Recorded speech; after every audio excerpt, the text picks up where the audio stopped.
Hi guys, James at Goddard Radio Moscow Beer and Metal Reviews again for you today with another video beer review. For this one we are going to go back to a brewery that I've already visited twice since I've been here in Australia. I ended up with a couple of these guys' beers, so just kind of rattling through them before I head up to Queensland. So for this one we are going to go to Otway Brewing on the Otway estate and have another taste of one of the Prickly Moses beers. So we're going to have a look at the Otway Light, this one.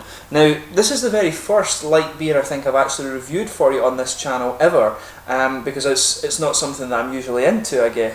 But this is a thing that's quite big in Australia because they've got really strict drunk driving laws, particularly in Victoria apparently, so this is apparently something that's becoming a bit more common with craft beer companies, so perhaps an interesting beer for us to look at.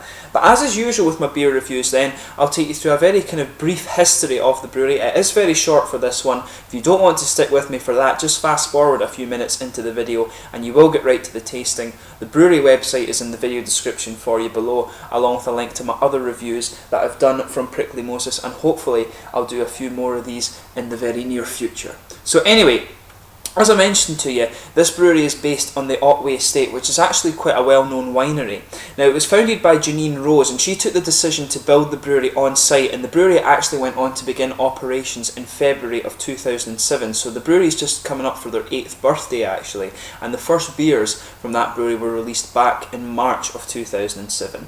Now, the brewery is located in Barongarook, which is near the Otway State Park to the south of Colac and also to the west of Geelong, where I'm currently staying. But they're also very close to the beautiful Great Ocean Road, and I drove this with my friends, so if you do find yourself in Victoria in Australia, definitely take a little drive along the Great Ocean Road. Very, very beautiful, and a lot of nice hills and scenery and stuff there. But they also pride themselves in using a lot of local ingredients from the Otway region, particularly the water.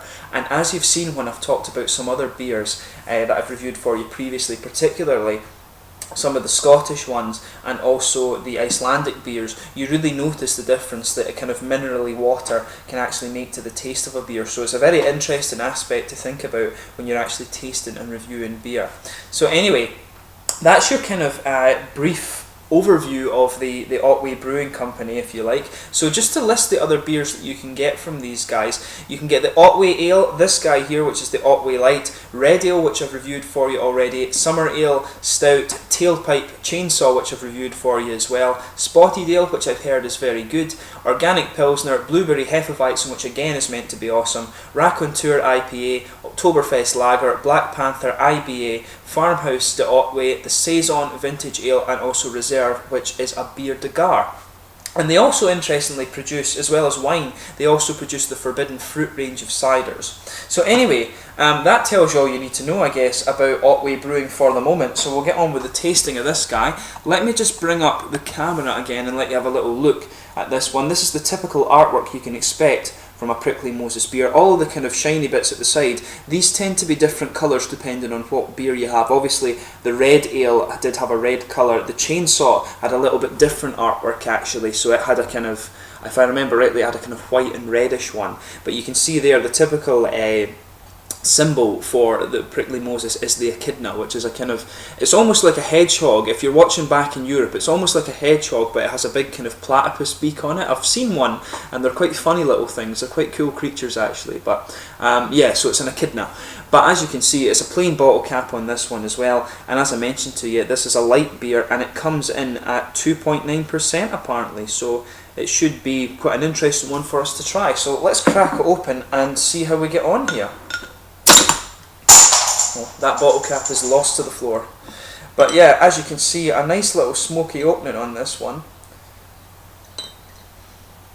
You can smell a little bit of malt coming off this one just as you pour it, and that's, as I always say, that's without even paying too much attention to it right away. But you can see it pours, it's got a lot of carbonation in it by the looks of it. But as you can see, it pours like quite a nice lager beer. If I bring it up to the camera, you can see there's just under a finger of a pretty frothy white head there. And you can see there's a lot of carbonation in this one, particularly sticking to the side of the glass. A lot of big bubbles there, but there's a lot of smaller ones kind of rushing up towards the bottom of that head there. A little half finger it's gone down to now. It's completely transparent. If I put my fingers behind it, you can see through it there. But yeah, looks like quite an attractive kind of lager beer, if you like. I'm not sure if it's meant to be a light lager or exactly what it is, but it's a light beer that they describe it as. So in terms of the aroma, it's got quite a malty nose to it. You can pick up quite a bit of kind of biscuity malt, and there also is a little bit of a richer caramel, but a very kind of sweet, kind of malty nose to this one actually. But yeah, I would say it does have a little bit of a kind of citrusy and grassy hop to it as well. It has a little bit of a Pilsner smell to it, maybe is the best way to describe it, but not such a pale malt. This is more of a caramelly and biscuity malt. So it does have a nice kind of element of that to it, but there's definitely a bit of kind of grassy hop in there. If you actually pay close attention to it as well, I think you're getting a little bit of kind of barley malt coming out as well. It does have a little bit of a barley, that distinctive barley aroma coming out of it too, which is quite interesting. But yeah, just take a little bit of time and smell this one. As I say, this is my first light beer, so it's quite an interesting perspective to take on it. But yeah, I would definitely say a little bit of barley coming out there, mainly a biscuity and caramelly nose. But there's a little bit of kind of fruity citrus coming out from this one as well, and maybe a little bit of kind of herbal character. You can smell just this kind of herbal, kind of vegetal thing coming out of it as well. You can see the heads just fading away there, but without further ado, let's get on with the tasting of this guy. So this is the Otway Light, which is my very first light beer review on this channel, and it comes from the Otway Brewery Prickly Moses range. So cheers!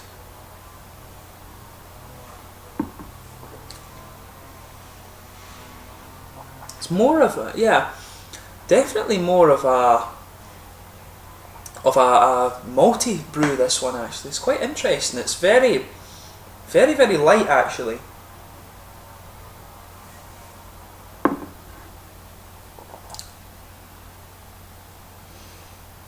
It almost has a little bit of a kind of skunky taste to it, but maybe it's just because of its low ABV. Maybe it goes off fairly quickly, but at the same time it's almost as if it has a little bit of a cereal spice. It's more spicy than skunky, to be honest with you. Maybe that's the wrong word.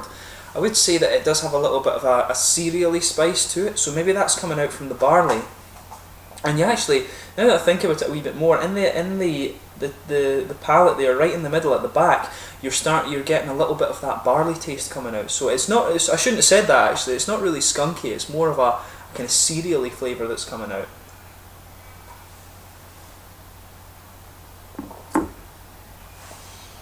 But as for the aroma, I think it's fair to say that it is more of a malty brew, this one. So you've got a little bit of a kind of biscuity malt, maybe with a wee bit of stronger caramel, but the caramel is very mild. It's more of a biscuity malt that's coming out. And it does have a little bit of barley flavour coming into it as well actually, which is quite interesting. So it's a very interesting malt base that's on this one. There is just a little bit of fruit flavour coming out from the hops, but it's mainly, as I was picking up in the aroma, it's mainly a kind of vegetal, kind of herbal flavour that's coming off the hops in this one.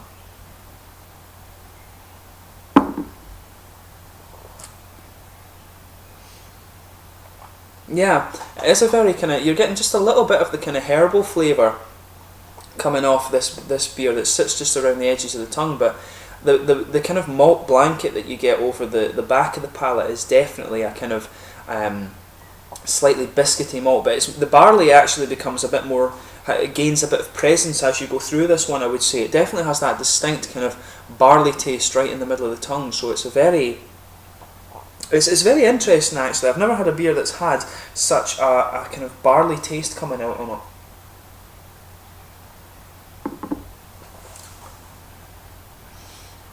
But it's definitely, there's definitely a little bit of more cereal kind of grainy character in there too, and it gives it a little bit of spice, and you just pick that up right in the middle of the tongue at the back there. Not really much of a bready presence. It is a very cereal malt base, this one, and it's, in honesty, I think it's one that would come out better in a cask ale than it does in the bottle. It's you know, it's not, I have to admit, it's not something I would kind of rush out and buy again, this one. Some of the beers I've reviewed from Prickly Moses as well have been really good, like the Chainsaw I really enjoyed, so I would love to drink that again. The Red Ale was fairly nice as well, and I'd love to try it on tap, but I'm not sure if I would really go for this one again, I have to say.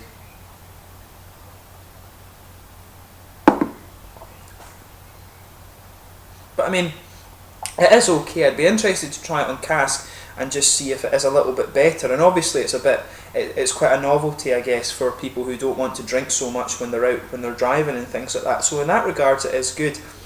But I can't say that I'm too big a fan of the flavour profile of this one.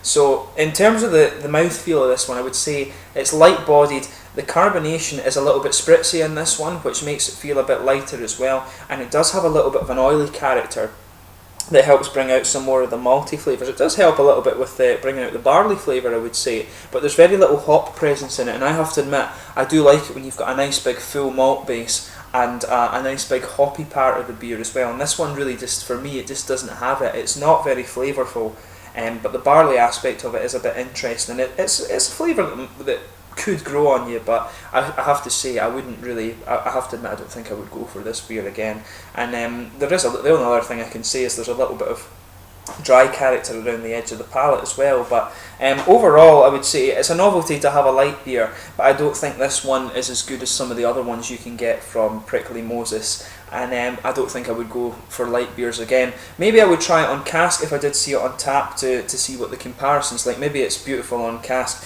maybe this bottle is actually just a little bit old, I'm not sure, but I have to say I wouldn't go for it again. But anyway, I hope as usual you've enjoyed the beer review, and please like, subscribe, share, all the usual YouTube stuff, and I thank you again for your support over these beer reviews that I've been doing. And Australians, as I'm always asking, please let me know some different beers to try from your various states in Australia. It's always interesting to get a few Aussie perspectives on these reviews, but I'll catch you soon with my next beer review. As I say, I hope you're enjoying them. Cheers.